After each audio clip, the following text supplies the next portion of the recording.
Sir, नए चेहरे को राजस्थान की कमान मिली है और कह सकते हैं जाहिर तौर पे चुनौतियां ज़रूर होंगी, तो इन चुनौतियों को किस तरीके से देखते हैं आप? चुनौतियाँ तो सीरियस हैं देखो, पर लाइफ ही चैलेंज है। अगर उस तरह से देखें हम इस बात को तो है। वो चैलेंज कैसे है कि अब देखिए नए मुख्यमंत्री हैं, जो मैंने कहा ना प्रशासन का ज़्यादा पुराना अनुभव नहीं है, लेकिन कुर्सी सिखाती है और जनता से जुड़े रहें, ग्राउंड से जुड़े रहें, सब फाइलें जानते हैं, काम करवाने के लिए दफ्तरों के चक्कर लगाते रहें लाइफ के अंदर, भरतपुर में यहाँ वहाँ सब जगह जो है, तो कुर्सी सिखाएगी, सीख जाएंगे, कोई बात नहीं ऐसी। लेकिन क्या दो चैलेंजेस उनके सामने हैं। एक तो उनके सामने है पॉलिटिकल चैलेंज, आप देखिए,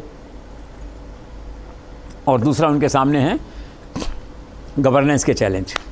तो पॉलिटिकल चैलेंज तो सवाल ये कि नरेंद्र मोदी का जो मैंडेट है अमित शाह का, 25 सीटें जीत के लाना है वसुंधरा राजे के, उसमें जो आम धारणा है वसुंधरा राजे आएगी तो 25 जीत के लाएगी, भाई तुम भी जीत के लाओ। सबसे बड़ा मैंडेट ये है उनके लिए, चुनौती ये है, 25 सीटें जीत के लानी हैं। सेकंड ये है जो भी थोड़े बहुत गुटबाजी, लोकल झगड़े, बागी, इन सब को हैंडल करना है, ताकि अगले चुनाव में वैसी बगावत नहीं हो कि 8 आदमी फिर खड़े हो जाएं, जीत के आ जाएं आपको वहाँ से जो है। तो पार्टी को एकजुट रखना, सबको साथ लेके चलना, झगड़े मिटाना, ये उनकी सेकंड चुनौती है। और गवर्नेंस की चुनौतियाँ कई हैं। सबसे पहली चुनौती गवर्नेंस की ये है कि एमएलए जो बेलगाम हो गए थे, अशोक गहलोत के टाइम में जो रीजनल चीफ मिनिस्टर हर एमएलए बन गया था, प्रशासन में हस्तक्षेप था, चपरासी से कलेक्टर तक की पोस्टिंग में रोल था, एसपी को फ़ोन जाते थे, इन्वेस्टिगेशन चेंज करने की बात होती थी, क्रिमिनल मैटर्स में होता था इस तरह का। अशोक गहलोत की पॉलिटिकल मजबूरी थी, पॉलिटिकल कंपल्शन थे, तो ये सब हुआ उस समय जो है। तो एमएलएज ने क्या, जिसे कहते हैं ना रन अमक, ऐसा कुछ अंग्रेज़ी में कहते हैं जैसे, और ये बोले इन चाइना शॉप, क्यों भाई तुम्हारी अंग्रेज़ी जो है। तो कुछ ऐसा हुआ प्रशासन फील्ड के अंदर जो है, तो लोगों ने तौबा कर ली और उनको लगा बिहार में आ गए हैं कि हम यूपी में बैठे हैं, इस तरह से पुराना बिहार पुरानी यूपी में बैठे हैं। तो सबसे पहली चुनौती ये है कि एमएलएज का डे टू डे हस्तक्षेप है, इसको रोकना है, क्योंकि भजन लाल शर्मा के सामने कोई चुनौती नहीं है जो गहलोत साहब के सामने थी जोड़ के रखने की।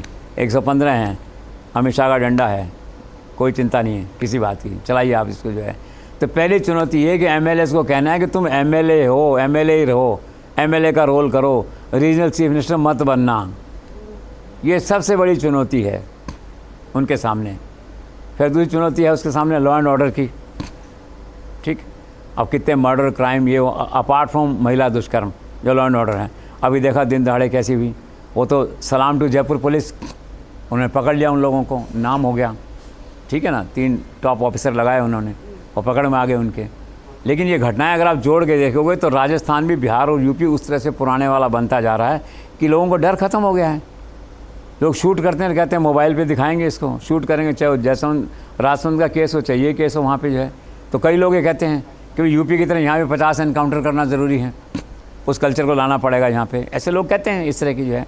तो लॉ एंड ऑर्डर का एक जो है ना चैलेंज, और लॉ एंड ऑर्डर में एक खास बात क्या है यहाँ पे कि लॉ एंड ऑर्डर में पॉलिटिकल इंटरफेरेंस जो एमएलएज का था वो तो उसी में ख़त्म हो जाएगा, मैंने आपसे कहा रीजनल चीफ मिनिस्टर नहीं रहेंगे वो जो है।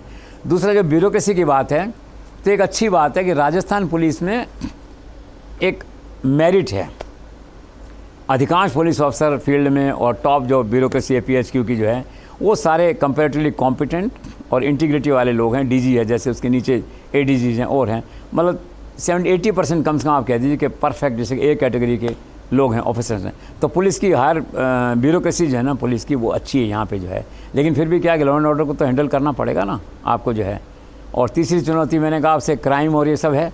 और एक चुनौती बहुत बड़ी है कि खजाना खाली है, कितने पैसे मांगने जाओगे सीतारामन से, कितने दिन तक प्रधानमंत्री के दफ्तर से फ़ोन होगा, 1 बार 2 बार, आगे तो खुद रिसोर्सेज क्रिएट करने पड़ेंगे ना आपको।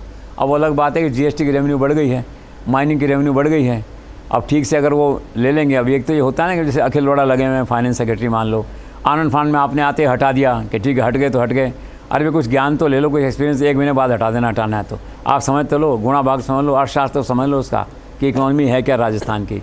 राजस्थान की इकॉनमी में पैसा बहुत है, इसमें कोई डाउट नहीं, एकदम से रिसोर्सेज बढ़ गए हैं, चाहे माइनिंग की रेवेन्यू है, ट्रांसपोर्ट की रेवेन्यू है, आपकी इसकी रेवेन्यू है, पीएचडी की रेवेन्यू है, दैट वे जो है आपको कंपाइल करना पड़ेगा। पर बेसिक क्वेश्चन क्या है कि खजाना खाली है, ट्रेजरी 50% बैंकरप्ट है, ये चुनौती सबसे बड़ी उनके सामने है। दिल्ली से पैसा लाओ, एक ये हो सकता है कि जो ग्रांट रुकी हुई है भारत सरकार में, राजस्थान सरकार की, जो Congress government was not a priority, वो थोड़ा प्रायोरिटी पर उसको हो सकता है कि वहाँ से निकलवा के लाएँ करें। बट चैलेंज एग्जिस्ट करता है फाइनेंशियल मैनेजमेंट का उनको करना पड़ेगा। और इसके लिए ये भी मैंने सुना है कि शायद हो सकता है चीफ सेक्रेटरी की जो बात हो रही है, तो चीफ सेक्रेटरी भी शायद कोई दिल्ली से ला सकते हैं। नाम चलता है संजय मल्होत्रा का, हेल्थ में जो है सुधांशु पंत का, किसी और का। वैसे लोकल सेंटिमेंट को और प्रमोट करेंगे जो है तो शुभ्रा सिंह है सीनियर मोस्ट यहाँ बाय एंड लार्ज इसी कैटेगरी में जो है, तो चीफ सेक्रेटरी बन सकती हैं। लेकिन कई दफ़े क्या होता है, नई सरकार होती है तो एक पैशन और एक फैशन भी होता है कि दिल्ली से आदमी लाते हैं जो है, तो दिल्ली से ला सकते हैं। अब संजय मल्होत्रा क्या ना फाइनेंस में हैं। अभी एक बहुत बड़ी चुनौती चीफ सेक्रेटरी के मतलब गवर्नेंस की चुनौती है कि फाइनेंसेस को प्रॉपर मैनेज करना, तो उस तरह से हो सकता है। तो ये चुनौतियाँ इस तरह की हैं जो सरकार सामना करेगी उनका, and I am sure they will come out of it.